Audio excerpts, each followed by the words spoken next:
Hello there! Alors on se retrouve aujourd'hui encore une fois pour une vidéo de la série Preview de la Ligue nationale pour la saison 2019-2020. Et aujourd'hui on va parler des Coyotes de l'Arizona. Alors si vous ne me connaissez pas personnellement, permettez-moi de me présenter, Yves Lantier. Et je suis également un fan des Coyotes de l'Arizona. Alors pour moi, si j'avais à faire comme une échelle, le Canadien, les Coyotes, puis après ça genre les Sénateurs. Donc ça fait partie de mes équipes préférées. Ça fait plusieurs années déjà que je les suis. Et franchement l'année passée, là, les Coyotes se sont grandement améliorés comparativement à l'année d'avant. Et ça, c'est quelque chose de super intéressant. Et une autre chose qui est vraiment très intéressante concernant les Coyotes, c'est sur le fait qu'ils ont un nouveau actionnaire, pas actionnaire, mais un nouveau propriétaire majoritaire en monsieur Alex Meruello. Alors, Alex Meruello, c'est le nouveau propriétaire des Coyotes et une chose très particulière, c'est que c'est le premier hispanophone à être propriétaire majoritaire d'une équipe dans la LNH et c'est un homme qui a aussi des plans d'avenir pour l'équipe et ça, je trouve ça super intéressant pour l'équipe. C'est un bonhomme qui a réussi à faire beaucoup de son argent, entre autres dans le domaine des casinos, ce qui fait que lui, il voulait absolument avoir une équipe professionnelle de sport, peu importe ça allait être lequel, et ça l'a bloqué au niveau de la NFL et au niveau de la MLB parce qu'il n'avait pas le droit en tant que propriétaire disons, de station de jeu, là, dans l'univers du jeu. Il n'avait pas le droit de devenir propriétaire d'une équipe ni dans la NFL ni dans la MLB. Il avait le droit au niveau de la NBA et de la LNH. Au niveau de la NBA, ça l'a bloqué. Je ne me souviens pas exactement c'était quoi la raison. Alors, il a jeté son dévolu sur les Coyotes. Les Coyotes, c'était la première équipe dans la LNH qui avait la possibilité d'acheter. De surcroît, c'est un bonhomme qui a des... En tout cas, c'est la région de l'Arizona puis la Californie, il y a des intérêts un peu partout. Je pense qu'il est dans l'immobilier aussi. Mais en tout cas, il y a des casinos qui sont dans cette région-là. Alors, c'est pas tellement loin selon ses dires, je pense que c'était 30 ou 45 minutes en tant que tel de vol d'avion à partir du lieu où il réside. Fait que c'était pas vraiment trop compliqué pour lui. Il dit qu'il va être présent à plusieurs des matchs des Coyotes. Et ça, franchement, c'est super. De surcroît, nette amélioration l'année passée. Les Coyotes ont passé de... c'était 70 points en 2017-2018. La même chose aussi en 2016-2017, 70 points. L'année passée, les Coyotes ont récolté 86 points. C'est une augmentation de 16 points comparativement à l'année d'avant. Et ils ont terminé au 9e rang dans l'Ouest, à ça de faire les playoffs. Donc vous allez me dire que le Canadien avait beaucoup plus de points et était à ça aussi de faire les playoffs. Oui, je suis d'accord avec vous, mais il reste pas moins qui ont passé quand même proche au niveau de l'Ouest. Alors ça, c'est quelque chose qui est très imputable à l'entraîneur-chef Rick Tocchet. Rick Tocchet a fait de cette équipe-là une équipe qui joue bien défensivement et c'est comme ça qu'on gagne les championnats. L'adage le dit, là, la défense gagne les championnats, l'attaque fait le show. Alors bref, du côté des Coyotes, on a une base défensive qui est intéressante et vous allez voir les statistiques sont très intéressantes sur un point de vue défensif pour les Coyotes. Et le problème aura été la même chose avec les Ducks, l'attaque. Alors là, je ne sais pas si vous vous souvenez, quand on avait regardé les Ducks avaient accordé 3 points quelque chose en termes de buts moyens par match. Les Coyotes sont à 2,68. 2,55 buts marqués, tu as quand même une moyenne de buts marqués inférieure à ta moyenne de buts contre. Sauf que 2,55 buts marqués, 2,68 buts accordés, t'es proche. Alors, je pense qu'on est à franchement pas grand-chose d'avoir une équipe qui peut gagner plus de matchs. L'année passée, les Coyotes ont 39 victoires, 35 défaites, 8 défaites en prolongation, 86 points. Alors, si on fait le total, ça fait 43 défaites pour 39 victoires. On est quand même pas si mal. Leur avantage numérique, 16,3%. Leur désavantage, 85%. Alors ça, là, ça a changé des matchs l'année passée. Leur avantage numérique au niveau de la Ligue se situe au 26e rang. Leur désavantage numérique au niveau de la Ligue se situe au 3e rang. Les Coyotes ont été l'année passée le meilleur désavantage numérique de l'Ouest. Alors, c'est une équipe qui, au niveau défensif, s'en sort très bien. Puis les gardiens de but aussi ont des bonnes statistiques l'année passée.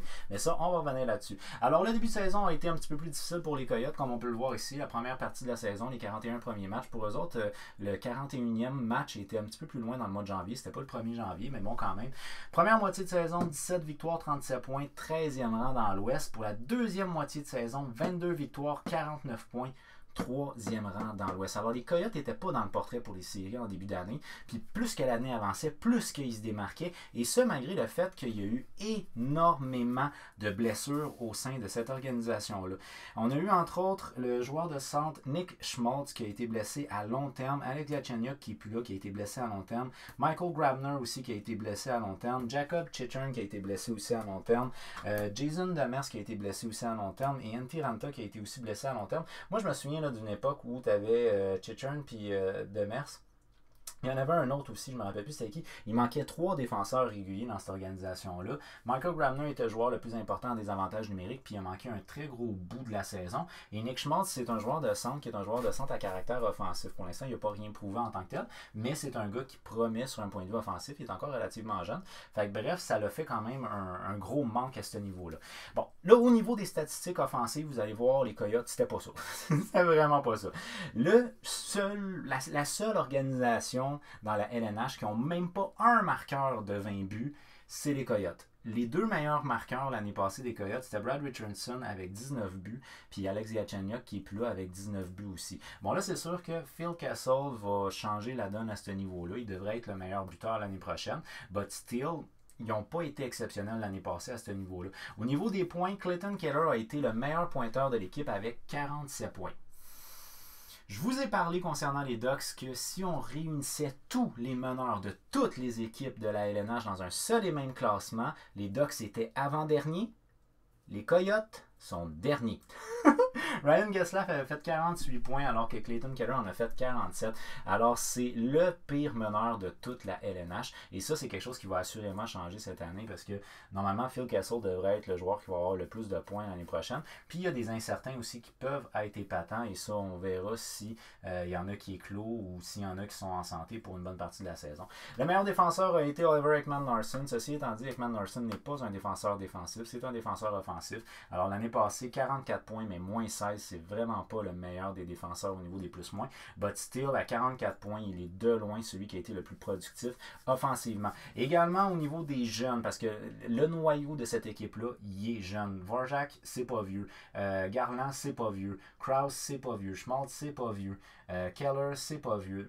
Fisher, il me semble qu'il est pas vieux non plus. Alors, bon, Eaton, c'est très très jeune. Fait que c'est un noyau. Oh, Chichern, c'est un gars qui a de l'expérience, mais je pense qu'il a comme 21 ou 22 ans. Fait qu'il est encore très très jeune, puis pourtant c'est un joueur qui est régulier dans cette organisation-là. Fait que c'est une équipe qui est jeune déjà à la base. Alors les jeunes que j'ai marqués ici, c'est des jeunes qui pourraient peut-être rentrer dans l'alignement. Alors vous avez entre autres Barrett Hayton qui a 19 ans, choix de première ronde en 2019. Il se peut que cette année, il fasse son entrée au niveau de la Ligue nationale. Mais c'est pas sûr. C'est vraiment pas sûr. Mais il y a la possibilité de le faire. S'il réussit à se faire un spot, tant mieux pour lui. Hayton, c'est un joueur de centre. Kyle Capobianco. C'est un défenseur. Capobianco, 22 ans, choix de 3e ronde en 2015. J'aimerais le voir dans la LNH l'année prochaine. Dans les 2 dernières années, ça a été le meilleur ou sinon l'un des meilleurs défenseurs offensifs dans la Ligue américaine. Il joue à Tucson. C'est un gars qui a fait ses preuves dans la Ligue américaine et j'aimerais le voir jouer un peu dans la LNH. Mais comme la défensive elle est solide actuellement chez les Coyotes, c'est ce qui fait que ça risque d'être difficile pour lui de se faire un spot, mais je souhaite très sérieusement de se faire un spot. Nicolas Merkley c'est un allié droit, devrait théoriquement challenger pour avoir une place au niveau de la LNH cette année. Âgé de 22 ans, choix de première ronde en 2015. Adam Hill, 23 ans, 3e ronde en 2015. Moi, je vous dirais que probablement qu'il ne sera pas dans la LNH, sauf s'il y a blessure, mais sinon, il sera probablement pas dans la LNH cette année. Il faut peut-être prévoir l'année prochaine une entrée dans la LNH, tout dépendamment comment ça va se passer avec les 2 gardiens de but partant cette année. Et sinon, le choix de première ronde cette année, en 2019, Söderström, qui est un défenseur, lui, il a signé en Suède, il ne devrait pas jouer dans la LNH cette année. Alors, on va regarder l'alignement qui devrait être l'alignement théorique, du moins en début de saison pour les Coyotes de l'Arizona. C'est un alignement qui nous est proposé par Daily Faceoff.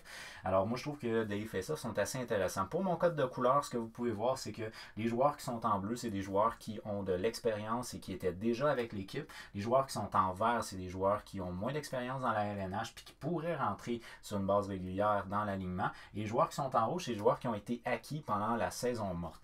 Alors là, lorsqu'on regarde l'alignement des Coyotes, l'aile gauche, je vous dis bof. Le centre, je vous dis ouais. L'aile droite, je vous dis oui.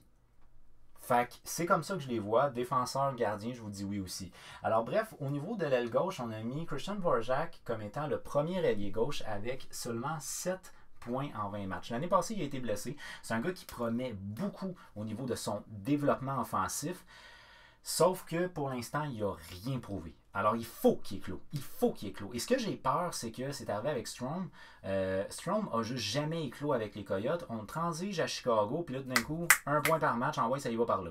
Fait que moi, ça me fait un petit peu peur concernant Dvorak. J'ai peur qu'on finisse par abandonner sur lui alors qu'il a un potentiel offensif important, mais il n'a comme pas de l'air d'éclore avec les Coyotes. En même temps, Rick Tocchet, c'est un gars qui est connu comme étant un coach plus défensif. Fait que c'est peut-être comprenable que les joueurs à caractère offensif sont un petit peu moins ressortis dans son alignement à lui.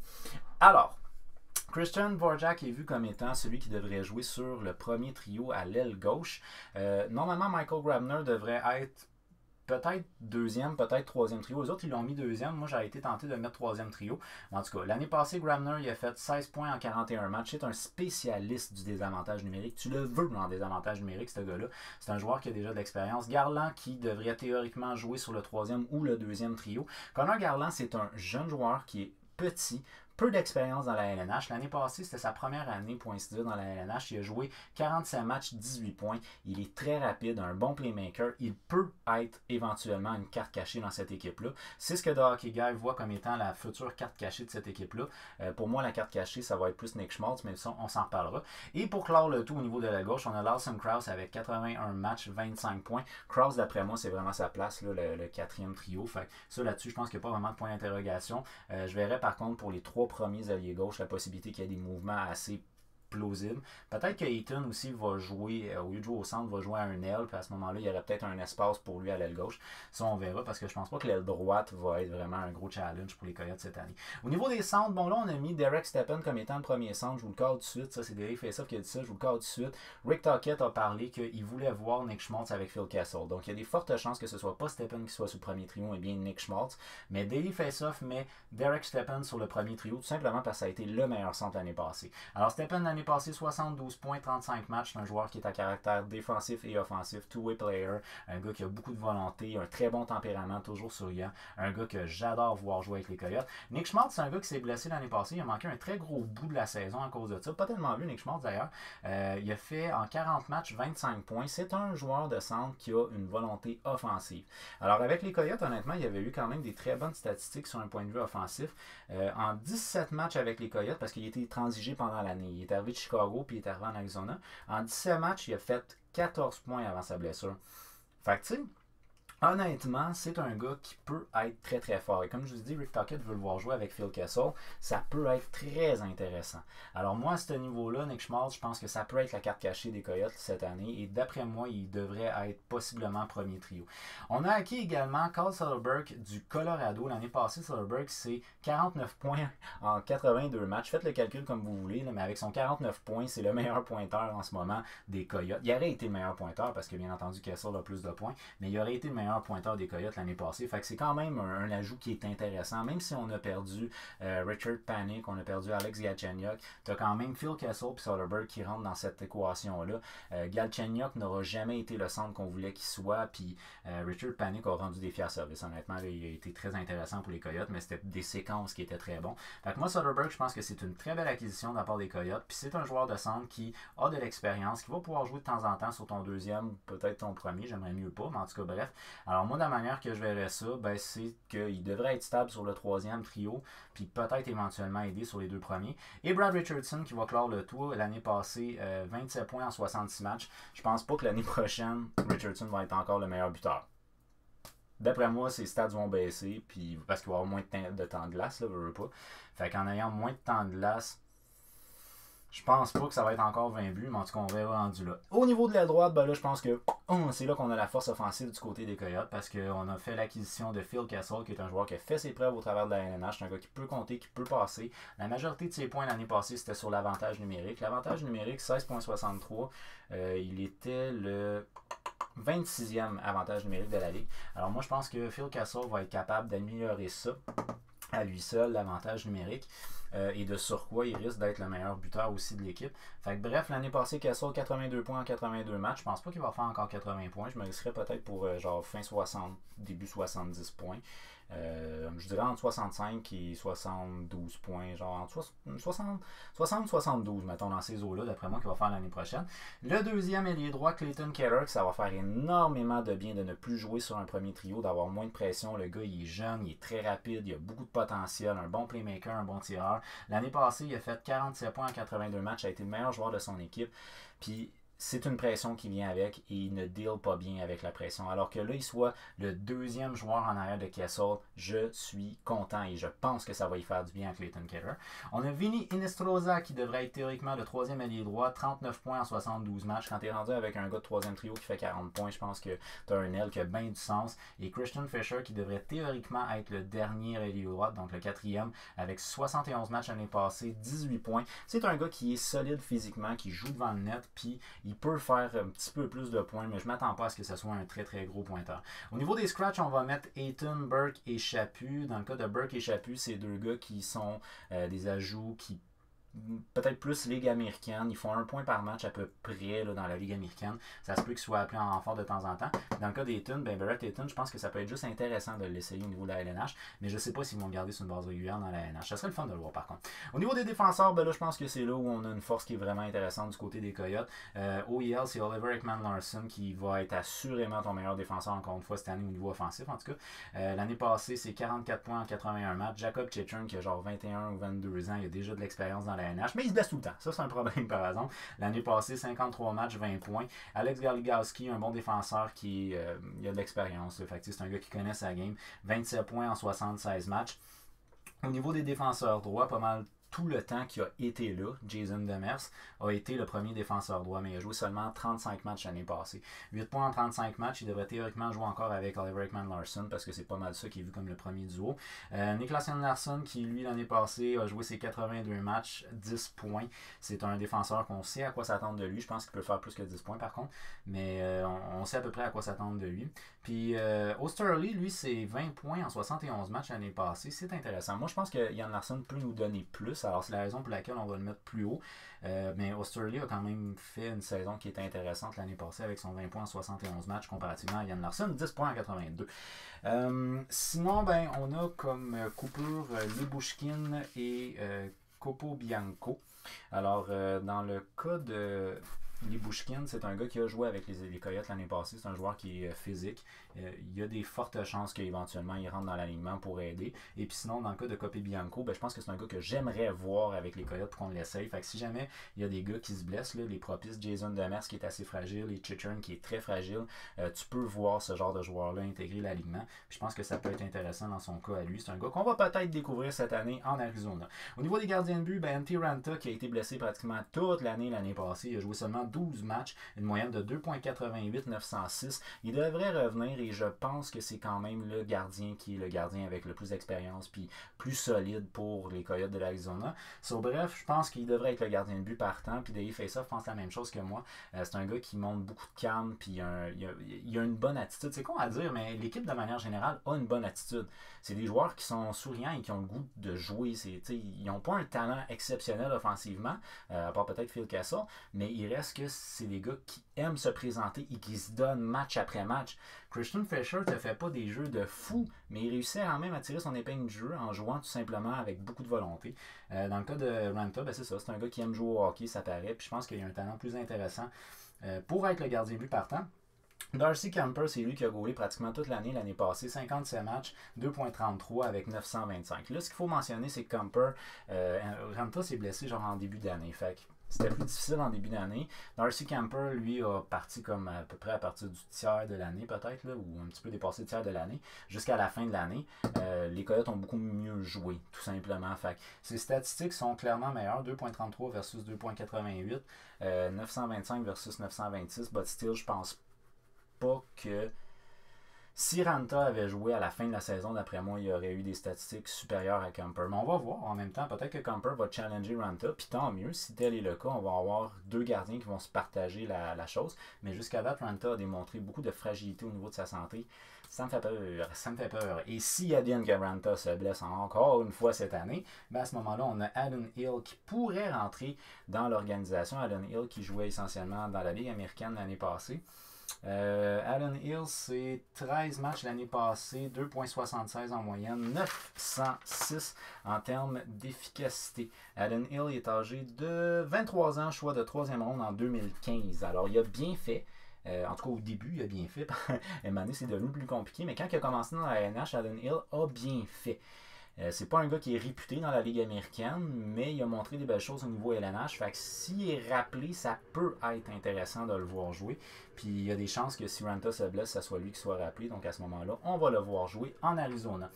Alors, avec toutes les connaissances qu'on a prises statistiques concernant les Coyotes, l'amélioration qu'ils ont faite de 16 points comparativement à l'autre année d'avant, le fait qu'ils sont solides au niveau défensif, est-ce qu'ils vont l'être encore, je ne sais pas, je le souhaite, là, mais en tout cas, qu'ils sont solides défensivement, qui ont amélioré leur attaque aussi, ils ont un spécialiste de l'avantage numérique, donc normalement, leur moyenne de but compté devrait augmenter, puis leur avantage numérique devrait augmenter aussi. Moi, je vous le dis, avec ces connaissances-là, selon ce que j'en vois, d'après moi, les Coyotes ont manqué les séries, ça fait 7 ans. La dernière fois, 2012. Alors, c'est pas pour rien que je porte pas mon chandail avec juste le logo, mais bien celui de Pacific Division 2012. C'est pas parce qu'ils vont gagner au niveau de la division Pacifique, je penserais pas. Mais d'après moi, les Coyotes retournent en série cette année. C'est mon feeling. Je pense vraiment que les additions qui ont été faites sur un point de vue offensif, on n'a pas trop touché à la défensive. Il y a des gars qui sont partis, mais le noyau reste quand même le même. C'est un noyau qui est jeune, qui apprend encore. Les jeunes, souvent, ils n'ont pas une tête brûlée. Ou en tout cas, non, tout le contraire, en fait, c'est qu'ils n'ont pas de... ils sont plus susceptibles à...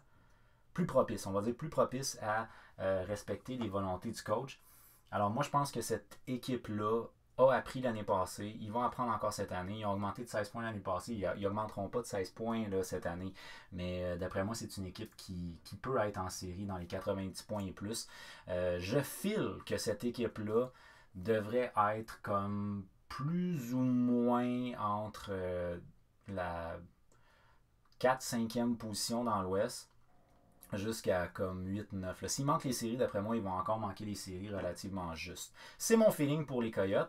Maintenant, comme je vous ai déjà mentionné dans mon autre vidéo, cette série de vidéos-là, Preview NHL 2019-2020, m'est inspirée de The Hockey Guy. Alors, j'ai mon indice de Hockey Guy. Et selon The Hockey Guy, les Coyotes devraient théoriquement finir la saison 2019-2020 entre la position 4 et 8 dans l'organisation de l'Ouest. Alors, sur cette position-là, je suis d'accord avec The Hockey Guy. Alors, faites-moi savoir c'est quoi vos impressions concernant les Coyotes. Moi, je vous dis, The Hockey Guy vous dit que la carte cachée des Coyotes serait Connor Garland parce que c'est un joueur offensif qui est super intéressant, très rapide, adapté à la nouvelle LNH. Moi, je vous dirais Nick Schmaltz. D'après moi, c'est surtout lui là, qui peut être intéressant. Au niveau des trade baits, là, au niveau des personnes qui peuvent être propices à être échangées, je file pas trop la défense, pas la défense mais les gardiens. Là. Fait que si Ranta reste en santé tout le long, ben Darcy Kuemper peut être une monnaie d'échange. Si Kuemper fait vraiment très bien, à ce moment-là, c'est peut-être Ranta qui peut être une monnaie d'échange. Puis Adin Hill peut être intéressant à voir garder aussi. Fait que je me risquerais peut-être pour dire un gardien de but, mais ceci étant, je sais pas si vraiment c'est dans les intentions de Chaika de faire un move cette année ou un move d'importance. Alors faites-moi savoir vos impressions concernant les Coyotes. Qu'est-ce que vous pensez qui va arriver avec eux autres? Est-ce que vous pensez qu'ils vont finir 4-8e? Moi je vous dis, ben, en fait je vais vous dire à peu près la même affaire, 4-9e là, dans ces eaux-là. Alors qu'est-ce que vous en pensez? Vos impressions, un joueur particulier? Faites-le moi savoir au travers des commentaires. Je vous dis, restez sur la chaîne parce que là, on a fait uniquement 2 des 31 équipes. Il en reste encore 29 autres. Alors, restez connectés. Puis on se reparle très bientôt pour d'autres previews de la LNH. Sur ce, je vous dis une excellente journée à vous. Puis on se revoit bientôt. OK.